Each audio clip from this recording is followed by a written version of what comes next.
Jet stream ಅಂದರೆ ಉನ್ನತ ಗಾಳಿಯ ಪ್ರವಾಹ. ಇದನ್ನು ಜರ್ಮನ್ ಭಾಷೆಯಲ್ಲಿ ಜೆಟಾ ಅಂತಾರೆ. Volkswagen Jetta, king of luxury ಸೆಡಾನ್ಸ್.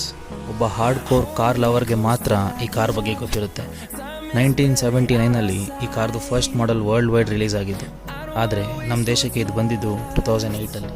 ಇದೊಂದು premium luxury sedan with the most reliable German technology engine and build quality. ಇದರಲ್ಲಿ ಬರ್ತಾ ಇದ್ದಿದ್ದು 1.2 litre, 1.4 litre, 1.5 litre, 1.8 litre, 2 litre TSI petrol engine options ಮತ್ತು 1.6 litre and 2 litre TDI diesel engine options. ನಮ್ಮ ದೇಶದಲ್ಲಿ ಬರ್ತಾ ಇದ್ದಿದ್ದು 5 speed ಮತ್ತು 6 speed manual and 6 speed automatic ಮತ್ತು 7 ಸ್ಪೀಡ್ DSG ಟ್ರಾನ್ಸ್ಮಿಷನ್ ಆಪ್ಷನ್ಸ್. ಈ ಗಾಡಿ ಇದ್ದಿದ್ದು ಇಷ್ಟುದ್ದ, ಇಷ್ಟಗಲ ಮತ್ತು ಇಷ್ಟು height and not to forget ಇಷ್ಟು ವೆಯ್ಟ್ ಕೂಡ ಇತ್ತು. 158 ಹಾರ್ಸ್ ಪವರ್ ಇರೋ ಕಾರು 207 km/h ಟಾಪ್ ಸ್ಪೀಡ್ನ ಟಚ್ ಮಾಡ್ತಾ ಇತ್ತು. 2019ಅಲ್ಲಿ ಈ ಗಾಡಿ ಟಾಪ್ ಮಾಡಲ್ ಲಾಸ್ಟ್ ಸೇಲ್ ಆಗಿದ್ದು 26.29 ಲಕ್ಷ ರೂಪಾಯಿಗಳಿಗೆ. ಗೂಗಲ್ ಪ್ರಕಾರ ಜೆಟಾ ಇಂಡಿಯಾಲಿ ಡಿಸ್ಕಂಟಿನ್ಯೂ ಆಗೋಕ್ಕೆ ಕಾರಣ ಲೋ ಡಿಮ್ಯಾಂಡ್ ಮತ್ತು ಬೆಟರ್ ಕಾಂಪಿಟೇಟರ್ಸ್ ಅಂತೆ.